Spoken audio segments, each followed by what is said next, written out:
Hi everyone, welcome back to the Navigation Broadcast Center. I'm GoLocal News Editor Kate Nagel.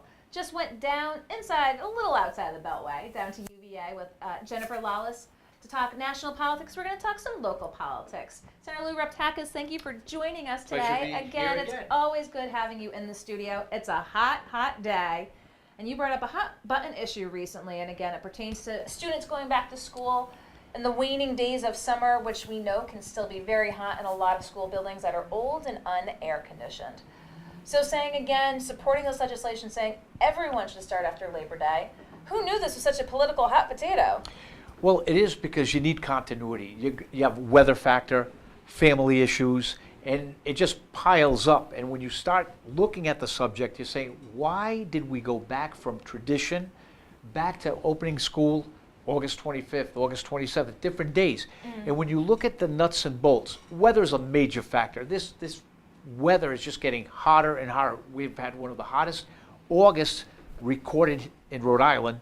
So what is the trend? Are we looking at hotter weather in the future? The other issue is our buildings are not air conditioned, like you said. It would be a different story if all school buildings had central air conditioning, and they're not. We've got a lot of difficulties. We passed a $250 million bond in the General Assembly for voters to enact to upgrade our schools, and the list goes on and on. Hot weather is one. Family. How do you bond family together? I've had many constituents where we have a teacher in Warwick that's starting school today. Her daughter started in Coventry last week. What happens if you have a brother and sister? One is going to URI and another one is going to Coventry. URI started today. Coventry started last week. What happens if they're working together at the same job? One loses a week's worth of work. I mean, a week's worth of work is important for school supplies, backpacks, whatever the case may be. But family planning. If we knew that school would start the day after Labor Day, a young family whose children are starting school for the first time can plan the next 12 years when their vacation is going to end. We don't want to lose that last week of family time. And also, it makes sense. Go back to the basic simplicity. You could always add to the fact, we've always had the discussion, we're going to solidify all the school districts down to 4, 5, or 6. We can't get a starting date, a statewide starting date where we start. And I'm glad this is a hot button issue because our neighbor up to the north, New Hampshire, just this week, after probably hearing the debate in Rhode Island, started SOS, Save Our Summer, a commission to have New Hampshire. Usually we follow New Hampshire, New Hampshire's following us. So it's a very important issue. We're going to reintroduce the legislation again. Hopefully we have common sense. Let's have one school opening day, avoid the hot weather, and work and help families. What's the pushback, Ben? Well, the last hearing we had, we were getting somewhere because now the superintendents and the teachers were saying, okay, won't we target the last Wednesday of the month to make it sort of a target date? But I think after this hot weather, you're going to see things change. Probably maybe take the 180-day calendar and co-mingle it with school opening after Labor Day. So this way, that's the other pushback. Well, do we complete 180 days? Do we have to? Look, inclement weather, we should not look at that 180-day mark. If we have to deviate a day or two, let's do it. Okay, so we're going to expect to see that coming back, but as it's been the hot button, it is hot out there today. We've seen schools closed. Again. It's like school hot snow days. Exactly. And the issue is, if we look at the last 2 weeks of June, I know there was one of the local stations did something recently. Last 2 weeks of June, last 2 weeks of August, first 2 weeks of September. The coolest period was the first 2 weeks of September out of the three. So we're going to keep an eye on that, looking again ahead. But again, speaking of hot button issues, we're looking at a primary next week, and we're looking at the general in November. You've got some legislation pertaining to disaffiliation. Correct. Important bill. Now, in Rhode Island, you had to disaffiliate 90 days ago before September 13th's primary. Well, 90 days ago, we didn't know who the candidates were. We didn't know who was running. And it is absolutely absurd to tell people that 90 days ago you have to disaffiliate. I'll tell you why. The legislation we're proposing, and part of it did pass in the Senate, ended up dying in the House. Again, you have a new voter, an 18-year-old, somebody that moves in from out of state, or somebody that decides to vote for the first time. They can go and choose and pick to vote in their primary of their choice 29 days before they can register, and choose the Democratic or the Republican primary. But a voter that's been sitting in Rhode Island, living in Rhode Island their entire lives, an elderly person decides, you know what, I like the Republican primary, or I like the Democratic primary. I want to go vote in those primaries. But because they did not disaffiliate 90 days ago, they're barred from choosing their primary. That's absolutely absurd, and I think we should change it. So have it the same. A new voter that registers 29 days before, which is state law, the same capacity should be for somebody in the primary. And there's also another piece that we're going to loop into, is why do we tell unaffiliated voters, which are the majority of the voters, there's around 680,000 registered voters, give or take a few thousand. The majority are unaffiliated. I believe it's around 400, close to 400,000 unaffiliated. The next group is the Democrats, which is around maybe 200 and change, and around 70,000 for the Republicans. So why are we telling the majority voters unaffiliated, they walk into a primary for a minute or two, and they're labeled as a Republican or a Democrat? But here's what happens. They leave the primary, they forget to disaffiliate, and now they are stuck with that label. Why do we put a burden on clerks where they have to file this paperwork? You go in unaffiliated, choose the primary that you want to vote in, and come out unaffiliated. We're not saying about a Democrat crossing over into a Republican primary and a Republican crossing over into a Democratic primary. Not that. And here's the other thing, the argument. You hear, oh no, you can't. Well, when the political parties decide to foot the bill for these primaries, then you make the rules. The taxpayers foot the bill for our elections. Well, we're keeping an eye on next week, of course, here are the primaries in Rhode Island. What else does the fall have in store for you? Well, campaigning, as usual, and to send a great message out to our constituents of District 33, which is Coventry, East Greenwich, and West Greenwich, and basically tell them what we've done in the General Assembly. We fought to repeal the car tax, vote against the truck tolls.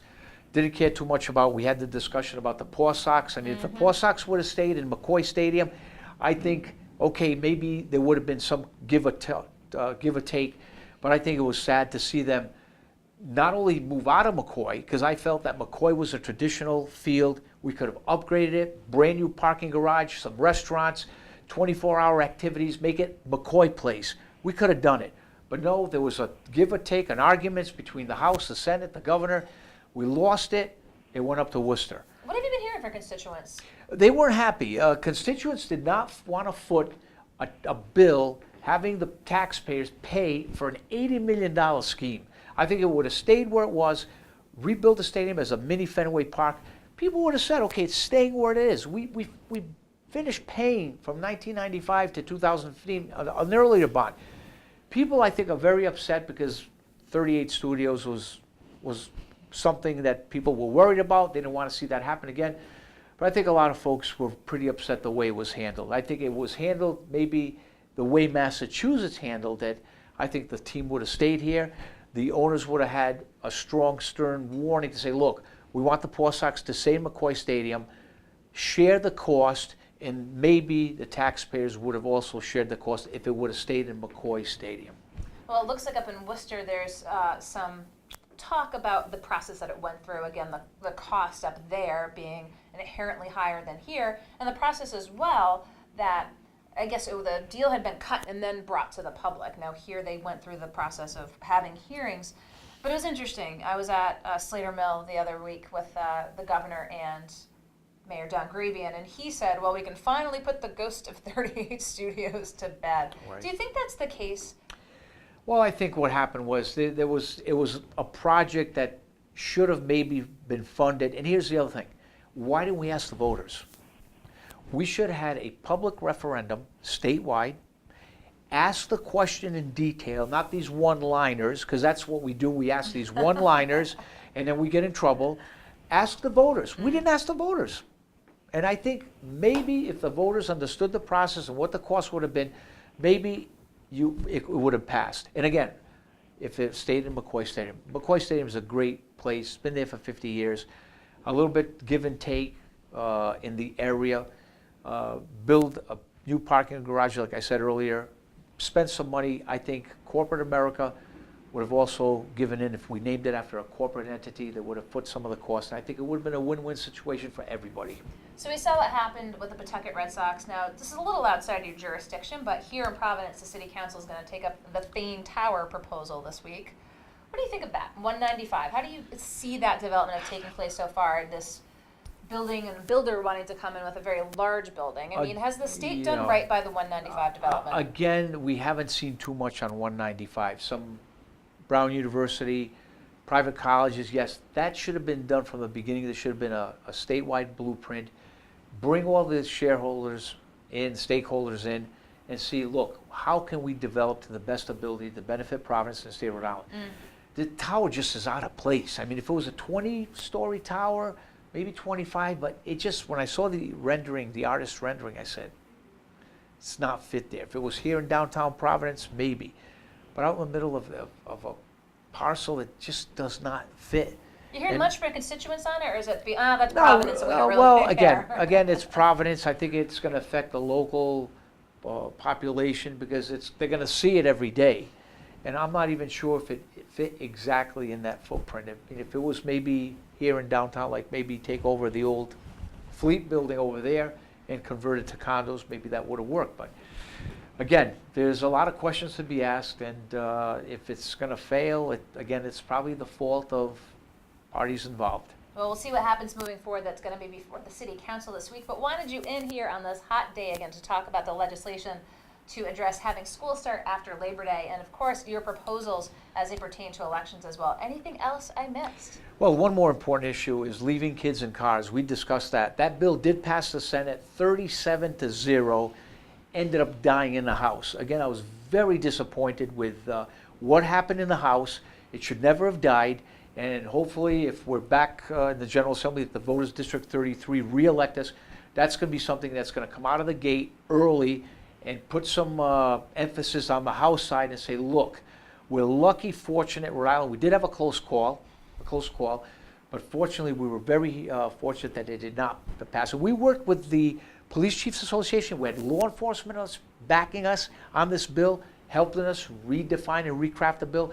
There was no excuse for that bill not to pass the House of Representatives and go to the governor's desk. Well, Sen Lou Raptakis, I appreciate your taking the time to come into the Likewise, studio here. Always a pleasure to be here. Don't go anywhere. We'll be right back to wrap up here in the Navigant Credit Union Broadcast Center.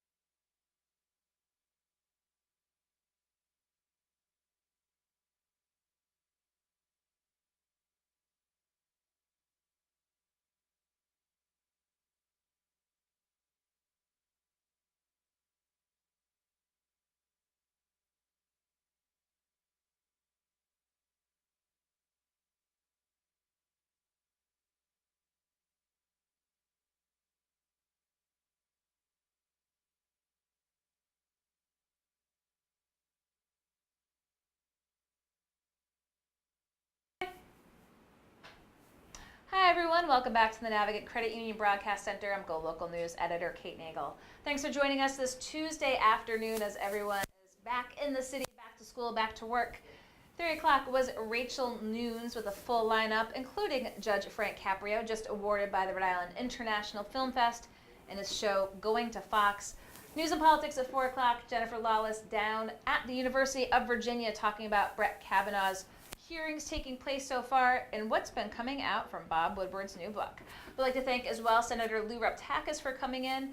Again, it's legislation to have all schools start after Labor Day, as we've seen high temps since some schools started last week and into this week as well with school cancellations, and also talking about some elections legislation as it pertains to being an unaffiliated voter. We look forward to seeing you here tomorrow afternoon in the Navigant Credit Union Broadcast Center for more news, politics, lifestyle,